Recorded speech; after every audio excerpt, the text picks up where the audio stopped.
We are born into stories, some ancient, some freshly woven by those who raised us, taught us, and shaped us. These stories do not arrive with malicious intent. Rather, they are inherited myths, passed down through generations meant to keep us safe, acceptable, and intact within the fabric of society. We are given names, identities, tasks. We are told, sometimes with words, often with silence, what it means to be good, strong, obedient, successful, the good daughter who never disrupts the family harmony, the strong man who never weeps, the hardworking citizen who never questions the rules. These stories shape our earliest sense of self. They become the mirrors we hold up to our own soul. At first, we embrace them with pride. We wear these identities like uniforms. We study the lines of the script and rehearse our performances daily, unaware that we are acting. We mimic the smiles, suppress the questions, and applaud our own ability to keep everything in order. When we are praised for how well we conform, we believe we are on the right path. The applause feels like love. The achievements feel like proof.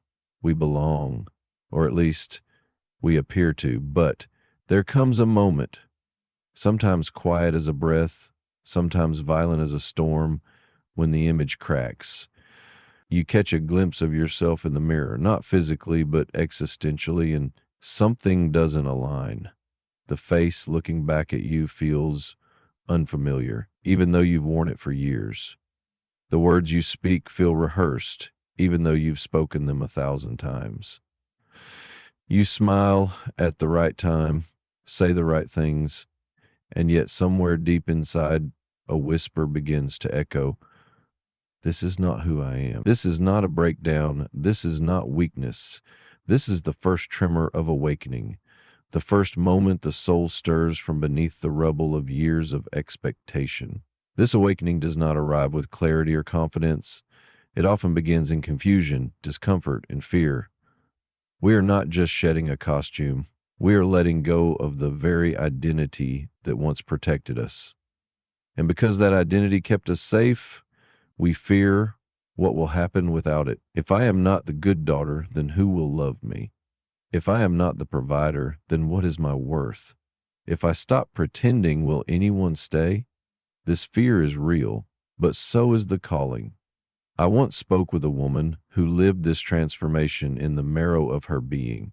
She had spent 20 years rising through the corporate world.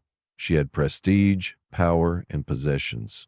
Her parents admired her. Her colleagues respected her. From the outside, she had achieved everything our culture tells us we should desire. But inwardly, she was eroding. One day, during a meeting, she heard her own voice delivering a polished presentation, and she realized it sounded foreign, not just scripted, but soulless. She told me it was like watching someone else perform a version of me I no longer believed in. A few months later, she walked away from that world, not because she had a better plan, but because she could no longer stay in a place where her soul was shrinking. She became a grief counselor, a path that would have once terrified her. She exchanged status for depth, certainty for truth. She said, "I had everything except myself." This journey is not unique, but it is deeply personal. Each of us must confront the roles we have internalized. Sometimes they are imposed by family, other times by culture, religion, or trauma. Many of us survive by becoming who others need us to be. We become caretakers, saviors, overachievers, or chameleons. We contort our nature to earn belonging, and in doing so, we exile parts of ourselves, our wildness, our anger, our joy, our truth. But the soul remembers. Even when buried, it remembers, and it waits. There is a sacred violence in reclaiming that buried self, because when you begin to live from authenticity, something else must die. The false self, the constructed identity, the well-behaved persona. These parts served you once, but they cannot follow you where you're going. And as they fall away, so do the relationships, routines, and rewards built around them. This is why awakening is often accompanied by loss, not because you are doing something wrong, but because you're doing something real. People may resist the new you. They will say, "You've changed," and they won't mean it as a compliment. You will feel the tension in these moments between who you were and who you are becoming. It may feel lonely, but solitude is not abandonment. It is a necessary space where you can meet yourself without interference. It is in this silence that the soul speaks clearest. You may find that the things you once chased no longer move you. The praise that once thrilled you now feels hollow. The roles you played no longer nourish you. You may find joy in the simplest acts, a walk in nature, an honest conversation, a moment of presence. You begin to live not for image, but for alignment. You do things not to impress, but because they feel true. This is the essence of wholeness, a life where inner truth and outer expression finally meet, and still the world may not applaud. There may be no audience clapping when you choose truth over performance, but there is a different kind of applause, quiet, sacred, echoing from the depths of your being. It is the applause of the self, finally seen, finally heard, finally home. There will be moments of doubt. You will wonder if you've made a mistake. But listen closely. If your peace is growing, if your nights are quieter, if your smile is no longer a mask, then you are not lost, you are found. You are not here to play a part, you are here to become whole. And wholeness is not perfection, it is integration. It is the weaving together of all the parts of you, light and shadow, strength and softness, reason and mystery. It is the return to something original, something sacred that existed before the world told you who to be. This is the task of a lifetime, to unlearn the false self, to reclaim the true one, to stop living as a performance and start living as a presence. No one can walk this path for you, but many have walked it before you. And as you walk, you do not just free yourself, you give others permission to do the same. You become a mirror, a reminder, a light. And so, if today, even in the faintest whisper, you feel the ache of misalignment, the quiet hunger for something more real, do not ignore it. It is not a breakdown. It is not failure. It is your soul asking to come home. Before we cross that invisible threshold within, pain is an intruder. An uninvited guest we try to silence, sedate, or push away. It visits in moments of loss, heartbreak, failure, betrayal, illness. Our instinct is to run, to retreat into distraction or numbness, to convince ourselves we're fine, while the storm howls just outside our carefully guarded psyche. The world, too, tells us to fix pain, to medicate it, to move on quickly. We are taught to see suffering as a flaw in the system, something to be repaired, not something to be understood. We plaster smiles over wounds, repeat borrowed affirmations over breaking hearts, and chase pleasures that never truly reach the places that hurt. But once the threshold is crossed, something profound and irreversible begins. Suffering does not vanish, it transforms. We begin to see that pain was never our enemy. In fact, it may have been our first and most honest guide. Suffering becomes the hand that knocks on the door we've never dared to open, the door to the self beneath the self, the one we lost in the performance of survival. What was once unbearable begins to carry meaning, not comfort, but meaning, and that difference is everything. There's a sacred intelligence in our wounds. They form precisely at the places where the outer world collided with our inner truth, where we were silenced, unseen, abandoned, or shamed. Pain tells the story of the moments we were made to forget who we really are. But if we listen, if we stop running, the wound begins to speak. Not in words, but in insight, in depth, in vision. This is not to glorify trauma. Trauma shatters, and its consequences are real. But beyond the shattering lies a path. And on that path lies something redemptive, the possibility of becoming someone more whole than we ever imagined, not in spite of the pain, but through it. I once sat with a man who had lost his younger brother in a sudden accident. The grief was raw and unspeakable. For the first year, he told me, he lived in a fog of rage. Rage at the unfairness of it, at God, at himself. He isolated, drank heavily, lashed out. But then something unexpected began to stir. One evening, he stood at his kitchen sink and remembered the last time he'd laughed with his brother. Really laughed. And the memory didn't break him. It opened him. He said, I started asking different questions. Not why did this happen, but what now? What is life trying to teach me through this?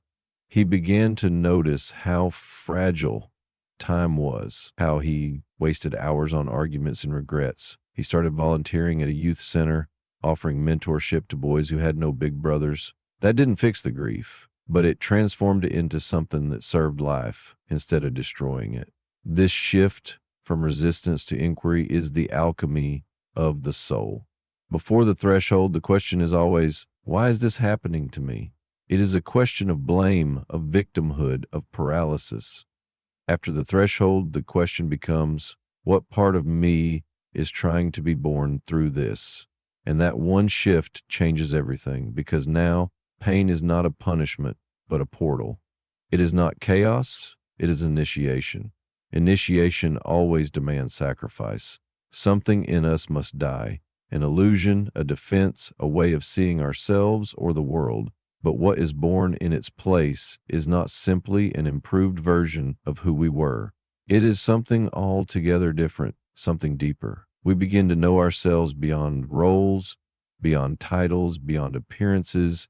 We begin to know what we actually value, not what we were taught to value. We begin to know what matters. We begin to live differently. There is a quiet power that grows in people who have walked through darkness and stopped running. You can see it in their eyes, the way they hold space for others, the way they no longer need to pretend. They are not louder, they are truer. They don't speak of healing as a destination, but as a relationship with life, with all of life, including its ache. And they do not flinch when others are in pain, because they have learned to sit with their own. We all carry pain.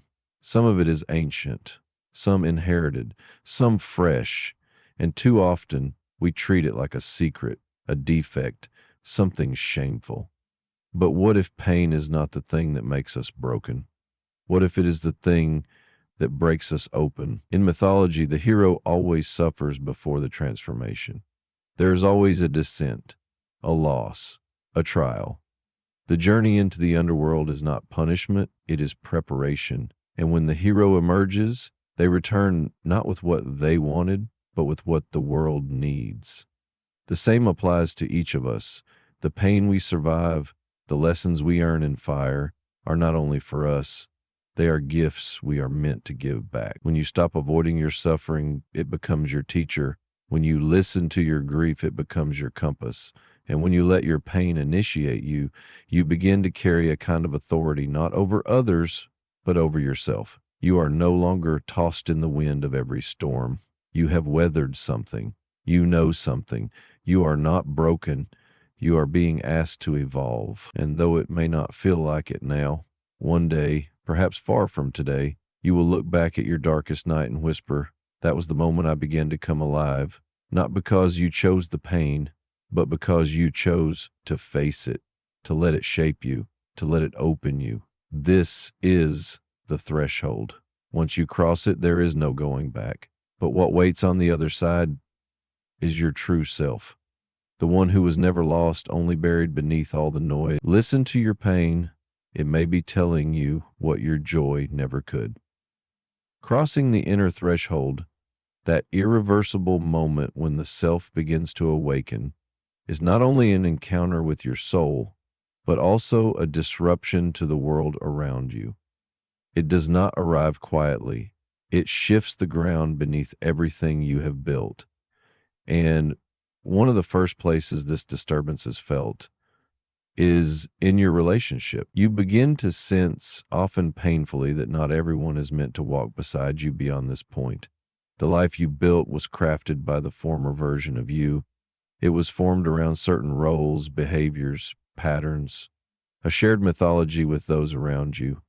When you change that mythology, when you begin to question the script, those who still believe in it will feel as though you've abandoned the story you once promised to tell together. People will say, "You've changed," and they will not mean it as praise. In those words, you will hear both accusation and grief, and you will feel it too, not because you are being shamed, but because on some level they are right. You have changed. That is the cost of awakening. The grief does not come from their misunderstanding.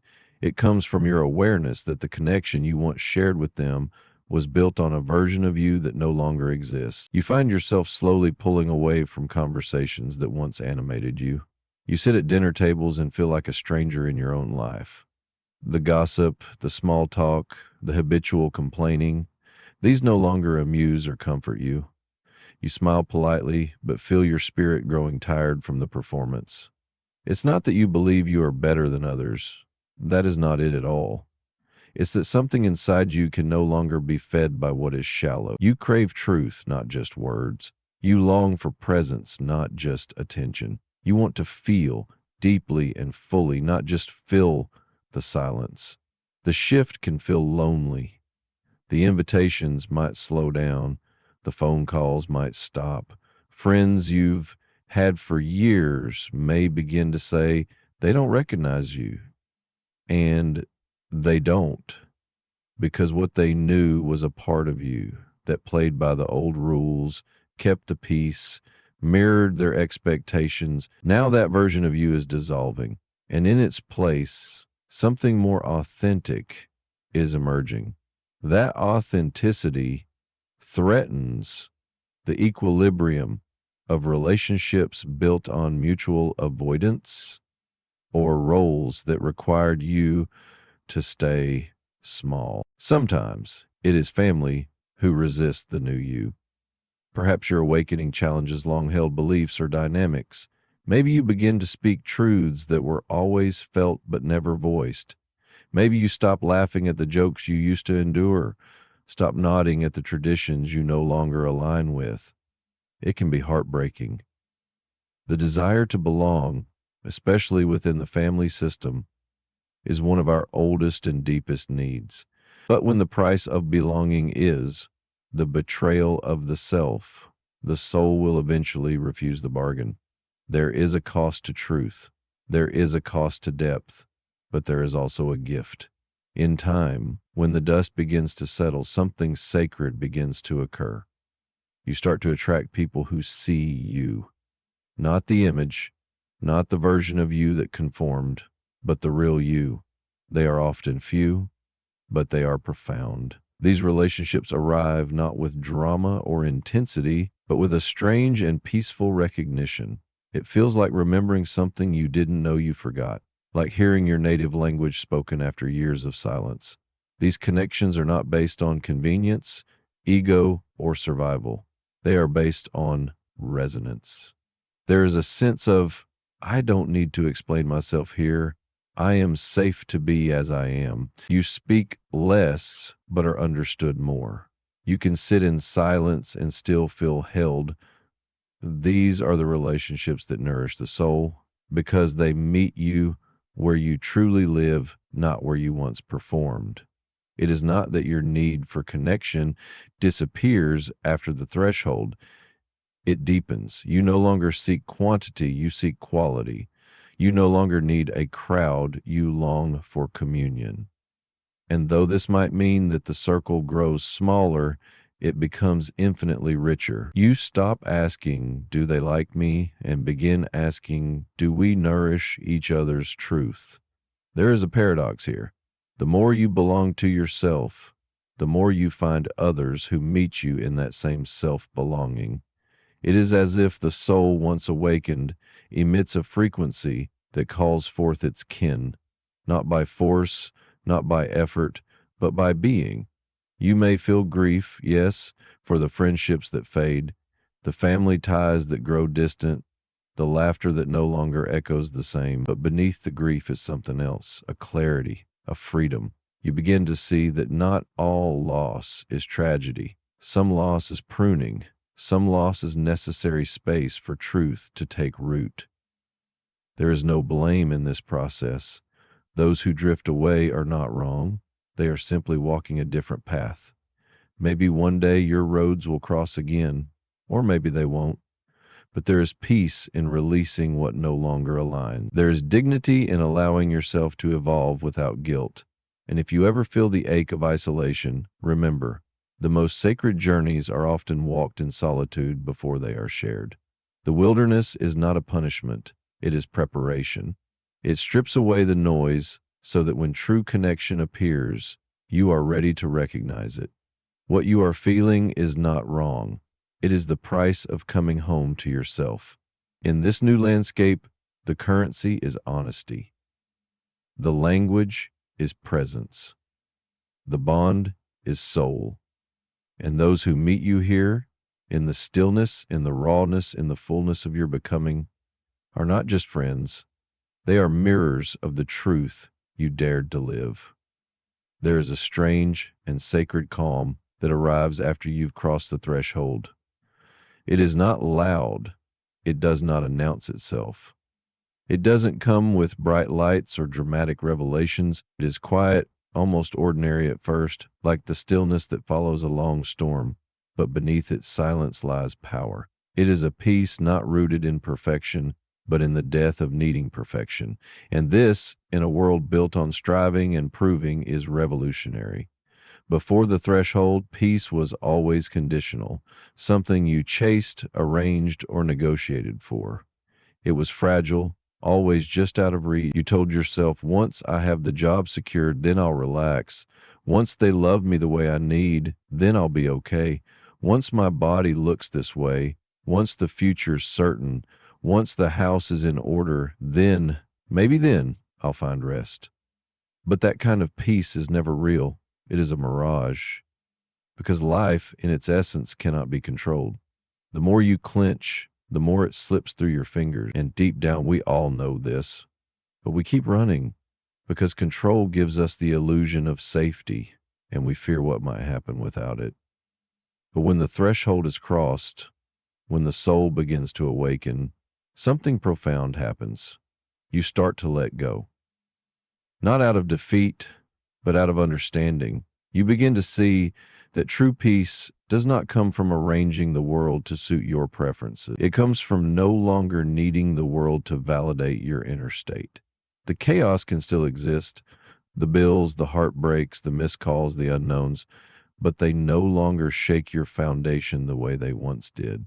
You are no longer held hostage by every shift in the external world. This is not the peace of passivity. It is the peace that rises from the ashes of control. It is not numbness or detached. On the contrary, you feel more alive, more tender, more present, but you are no longer reactive. You are no longer tethered to the outcomes of things you cannot command. You have become centered in something deeper, something eternal, something that cannot be taken from you. I once sat with a woman whose story has never left me. She had survived a near-death illness, a diagnosis that shook the very foundation of her life. Before it, she had lived like so many of us, always planning, always organizing, always trying to keep everything in line. She feared loss of money, of relationships, of reputation. Every move she made was calculated to preserve control. But when she was brought face to face with her own mortality, something in her broke open. She said to me, I used to be terrified of losing things, but after I almost lost my life, I realized the only thing I ever really had was my breath, my awareness. Everything else is rented. That sentence held a truth far deeper than philosophy. It was lived wisdom. It was the clarity born from standing on the edge of existence and choosing to return, not with fear, but with freedom. This kind of peace is often misunderstood. Some see it as apathy, as if you've stopped caring. But it's quite the opposite. You care more, just differently. You love without clinging. You act without attachment. You show up, but you don't try to force the outcome.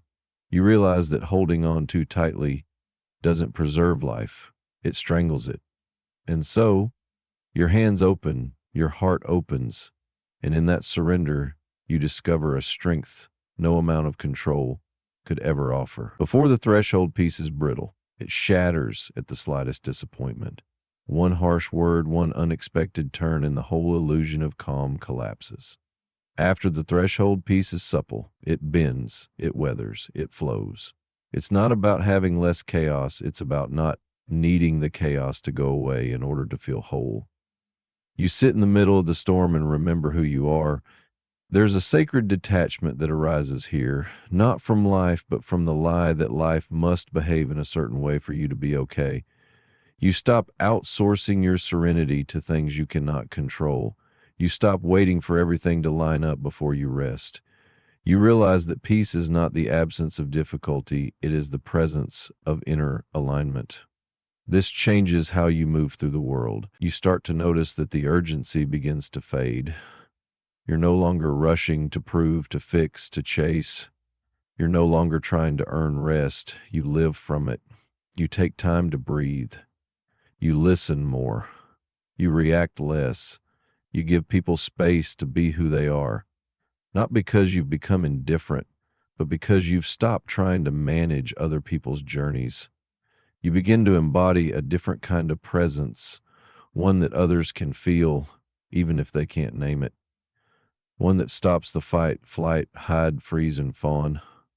You begin to embody a different kind of presence, one that others can feel, even if people may come to you not for advice, but simply to sit near that stillness. Because in a world spinning on anxiety, the rarest thing is someone who has made peace with the unknown.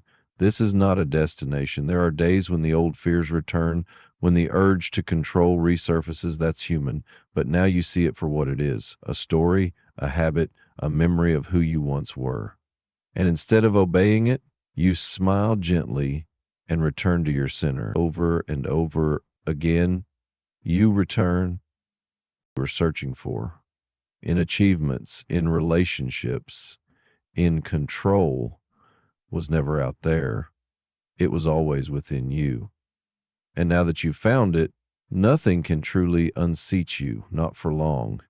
This peace, hard won, soul grown, becomes your foundation, not because life has become easy, but because you've stopped waging war with what is. You've laid down the sword, and in that surrender, you've found something no strategy, no accomplishment, no possession could ever give.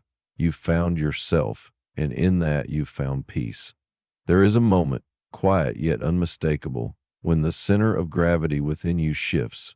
The question that once haunted your every step, what should I do with my life, begins to dissolve. Not because the answer is found, but because the question no longer makes sense. It no longer arises from the same place. You stop believing that purpose is something you must hunt down, wrestle into clarity, or achieve through sheer force. Instead, a strange and sacred knowing begins to awaken. Life is not waiting for you to figure it out. Life has already chosen you. It is moving through you and always has been. This is not an idea you read in a book and adopt like a philosophy. It is something you feel, something that stirs quietly beneath the noise of daily striving. It speaks in symbols, in chance meetings, in dreams that carry messages you don't quite understand, but know you must honor. You start noticing the repeating numbers, the name that keeps showing up, the feeling in your chest when you're in a place or with a person that feels charged with meaning. The world no longer appears as a sequence of disconnected events. There's a thread, subtle but undeniable, that begins to stitch everything together. The pain you endured, the skills you gathered, the things you love for no reason at all. They are not random. They are coordinates on a map your soul already knows how to read. You stop chasing your life and begin inhabiting it. You move from ambition to alignment, from strategy to surrender. You begin to ask a different kind of question. Not, what do I want? But, what wants to move through me? You feel like a vessel for something larger than yourself. Call it truth, God, love, the collective unconscious. spirit, soul.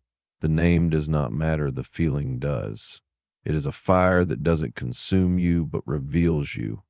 It burns away illusion, confusion, and fear, and leaves behind a clarity that cannot be taught, only remembered. You no longer need a title. You don't need to wait for approval or certification or permission. You stop performing your worth and begin embodying your truth. There is a knowing in your bones that does not need to be explained, and this knowing gives you strength. You can stand in silence. You can walk alone.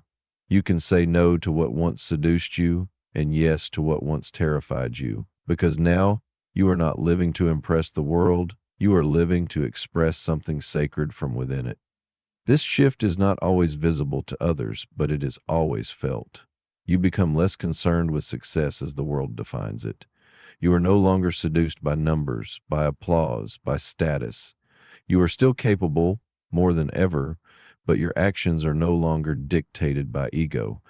You are not climbing a ladder, you are planting roots. You are not seeking a crown, you are seeking connection with the earth, with others, with your own inner life. And when you create a painting, a poem, a conversation, a business, a home, you are no longer asking, will they like it? You are asking, will this set someone free? That someone may be another. That someone may be you. This is not a rejection of the world. It is a re-entry into it, but from a new place, a deeper place. You are not here to escape life. You are here to illuminate it. You are here to walk through the ordinary days with extraordinary presence, to stir something in others just by being who you are, not because you are trying, but because you have become aligned. Your presence, once fractured by doubt and striving, is now unified by purpose. This is the hero's return, the quiet return. You have traveled into the depths of yourself. You have met your fear, your wounds, your darkness, and you have chosen to carry the light back into the village, not to boast of your journey, but to offer something real: insight, healing, truth, love. Not everyone will recognize the light in your eyes, but those who need it will. And you are no longer afraid to be seen, not as perfect, but as whole. You no longer fear your own power. You no longer shrink to fit someone else's comfort. You have learned that your truth may disrupt some, but it will liberate others. And that is enough. You begin to walk differently, speak differently, listen differently. The world does not change overnight, but your experience of it does. You see people more clearly. You feel their unspoken ache. You hear the words they're not saying, because you've listened to your own silence. You've sat with your own sorrow. And now compassion is no longer a concept. It is a way of being. There will still be days of doubt. You will still forget, but the forgetting no longer derails you.